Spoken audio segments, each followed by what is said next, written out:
Nah teman-teman sekalian, prinsipnya begini, Allah itu kalau maksa kita pada sesuatu, Allah itu kan maha sayang. Karena itu kita sebut sifat sayangnya dalam semua kegiatan kita. Bismillahirrahmanirrahim.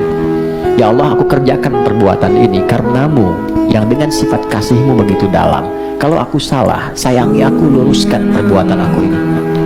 Kalau ini nggak halal ya Allah, dengan sayangmu arahkan aku pada yang halal. Kalau ini nggak baik ya Allah, dengan sayangmu jauhkan aku dari perbuatan yang tidak baik ini. Di dunia rahmatnya, di akhirat lindungi aku dengan sayangmu, rahimmu itu, sehingga dengan rahmatmu aku masuk surga. Itu bukti sayangnya Allah kita sebutkan dalam semua kegiatan kita. Disebutkan 114 kali dalam Al-Quran di Mushaf. Bismillahirrahmanirrahim.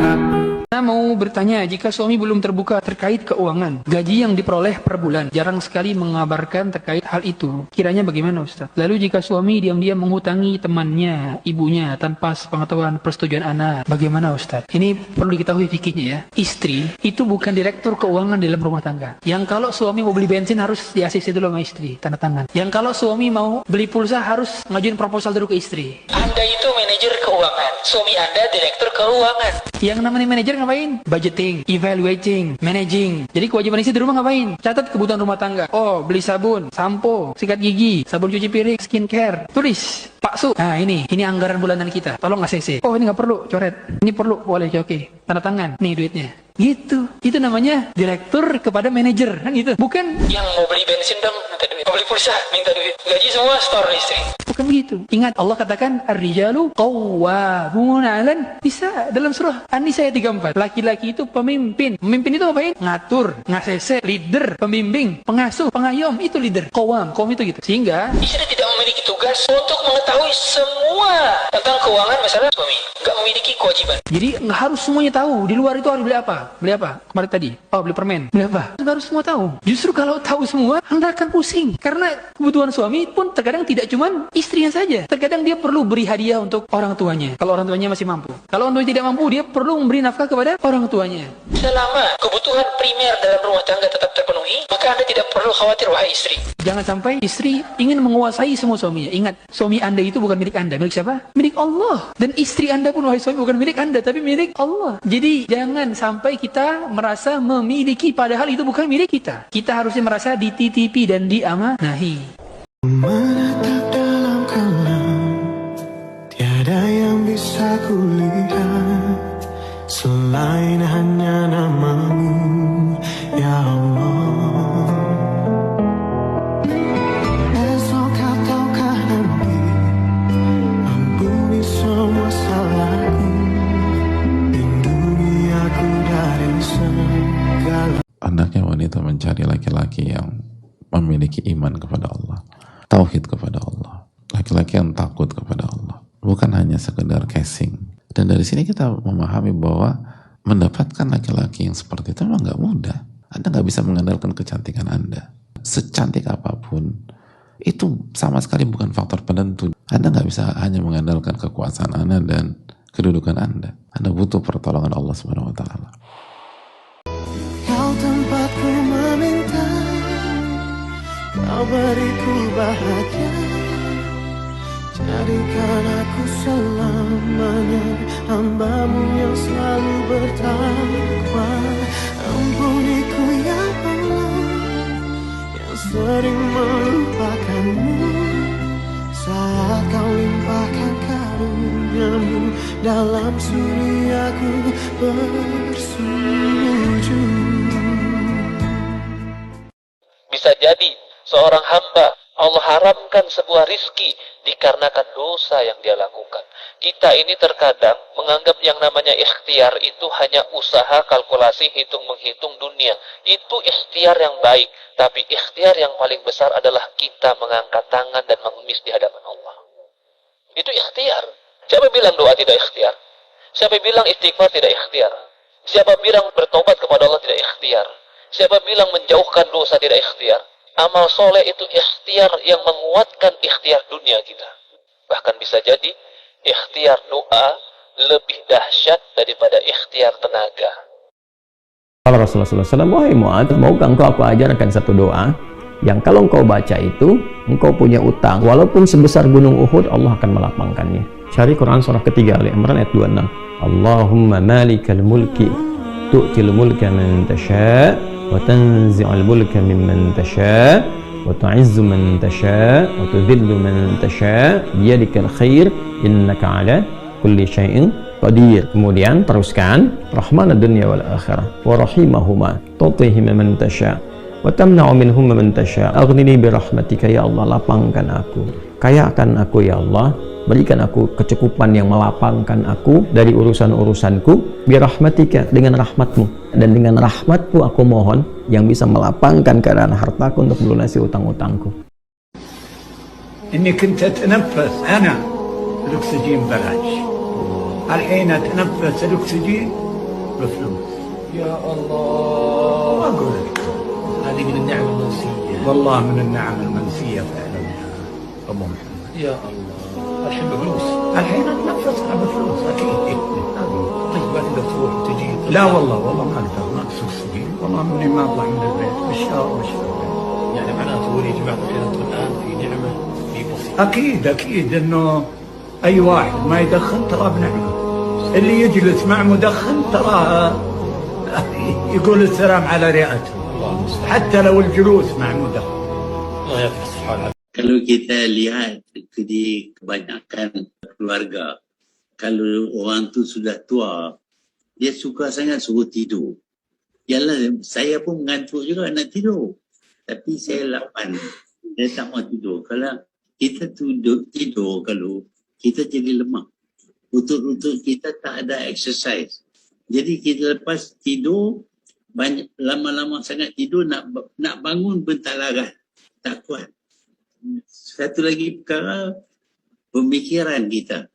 Kalau kita tak fikir, otak kita itu kebolehan dia berkurangan. Sebab itu walaupun kita dah berumur, tetapi kita kena aktif. Aktif tubuh badan, aktif akal fikiran. Jadi kalau kita bercakap dengan orang, berbahas dengan orang, menulis, membaca, itu semua activate kita punya brain. Barulah brain itu dia mampu kekal aktif. Kalau Allah menginginkan seorang hamba jadi orang baik, maka Allah akan berikan 3 sifat ini kepada hamba tersebut. Yang pertama, yufaqihu fiddin. Allah mudahkan ia memahami agamanya serta mengamalkan apa yang ia fahami. Yang kedua, Allah jadikan dunia hanya di dalam tangannya, tidak masuk sampai ke dalam hatinya. Dan yang ketiga, Allah izinkan hamba tersebut pandai melihat aib-aibnya, lalu ia memperbaiki dirinya dan ia tidak akan pernah disibukkan dengan melihat kepada aibnya orang lain. Hidup adalah pilihan. Apapun yang kita lakukan sekarang adalah hasil dari perbuatan kita di masa yang lalu. Andaikan perbuatan kita di masa yang lalu menghasilkan kita yang sekarang, jika ingin diri kita berubah, berarti kita mengubah pilihan-pilihan hidup kita. Karena Albert Einstein pernah berkata, hanya orang-orang gila yang mengharapkan hasil berbeda akan tetapi menggunakan cara-cara yang sama. Jika kita melakukan cara yang sama, jangan harap dengan hasil yang berbeda. Para ulama itu berkata, hutang kita kepada Nabi itu lebih besar daripada hutang kita kepada ibu dan bapak kita. Tanpa meremehkan kedudukan bapak dan ibu kita, karena bapak dan ibu kita itu jalan pintu tengahnya surga. Tapi hutang kita kepada ibu dan bapak itu masih kalah dengan hutangnya kita kepada Rasul.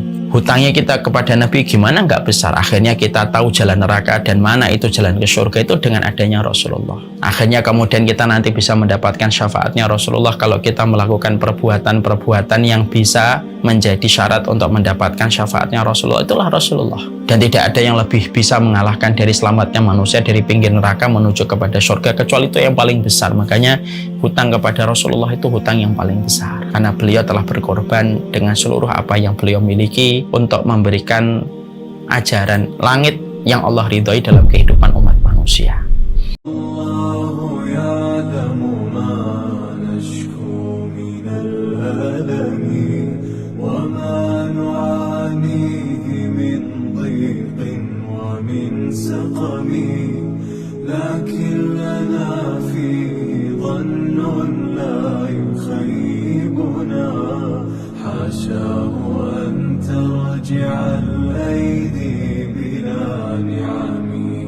كم جاد من فضل بفضله قبل السؤال وكم أعطى وأغنى. Istri atau suami itu adalah orang yang engkau pilih. Lalu atas izin Allah ditakdirkan menjadi pasanganmu sampai batas waktu yang Allah tentukan. Tapi orang tua, ibu atau bapak itu takdir Allah. Kau tak bisa pilih dari mama yang macam mana. Kita tak bisa pilih dari ayah yang seperti apa. Dialah makhluk yang Allah takdirkan menjadi wasilah kita lahir. Mau sejahat, mohon maaf, sejahat apapun orang tua kita, dia tetap orang yang ditakdirkan Allah menjadikan kita lahir ke dunia. Perintah dari Allah, kita suruh berbuat baik ya. Masalah hidayah, mama kita mungkin belum mau sholat, mama kita mungkin ngomongnya masih kasar, itu hidayah urusan Allah. Tapi tugas kita tetaplah berbuat baik semampu itu. Jangan sampai nanti kita nyesal. Aiman juga manusia biasa gitu ya, kadang-kadang bikin dosa, bikin salah. Tapi Aiman selalu berdoa, ya Allah, jangan kau siksa orang tua hamba karena dosa dan maksiat yang saya lakukan gitu. Mereka udah cukup nanggung saya dari kecil sampai udah selesai. Jangan kau tambah lagi penyiksaannya dengan nanggung dosa saya. Tidak ya Allah, mereka tidak perlu nanggung dosa saya, biar saya nanggung dosa saya sendiri. Kita ini belum bisa balas kebaikan orang tua kita. Betul tak? Sebesar apapun duit kita kasih ke mereka, bolak-balik haji, bolak-balik umroh kita kasih ke mereka, belum bisa balas kebaikan mereka. Kalau kita belum bisa balas kebaikan mereka, jangan sampai kita nambah siksa untuk mereka. Bila kita ingin memperbaiki hidup, tapi bingung harus mulai dari mana, maka mulailah dengan memperbaiki sholat. Sholat itu berat, karena yang digerakkan bukan kaki dan tangan, tapi hati dan jiwa. Maka sholatlah. Sekalipun kita bukan orang baik, tapi dengan sholat kita akan menjadi baik. Lebih baik dipaksa masuk surga daripada harus sukarela dan cuma-cuma masuk neraka. Apa itu disiplin? Disiplin itu melakukan sesuatu yang tidak kita sukai sampai akhirnya kita sukai. Kenapa akhirnya kita menyukai? Karena sudah menjadi kebiasaan. Karena kita sudah melihat hasilnya. Saya baca di kolom komentar saya itu ada yang bilang kalau seorang yang beragama Islam itu tidak boleh menjawab salam dari seorang yang non-Islam itu apabila si orang itu mengucapkan Assalamualaikum. Enggak, boleh. Hah? Boleh, cuma bedanya tidak boleh lengkap. Mungkin beda lengkapnya. Aduh, ini baru tahu nih. Gimana, ya. gimana? Jadi, kalau dalam hadis Nabi Muhammad SAW itu, kalau orang Islam yang salam, kita dianjurkan menjawab lengkap. Misalnya dia bilang, Assalamualaikum warahmatullahi wabarakatuh. Nah, orang Islam juga, Waalaikumsalam warahmatullahi wabarakatuh. Nah, kalau orang non-Muslim yang mengucapkan salam, Assalamualaikum, orang Muslim juga menjawabnya, Waalaikum. Gitu. Jadi dia tidak lengkap saja jawabannya. Waalaikum. Ya, untuk membedakan jawabannya. Oke, ini saya baru tahu nih. Boleh. Saya pikir tadinya nggak boleh jawab sama sekali gitu. Oh, enggak. Oh. Boleh, dan itu disebutkan dalam hadis-hadis yang sahih. Oke, saya baru tahu.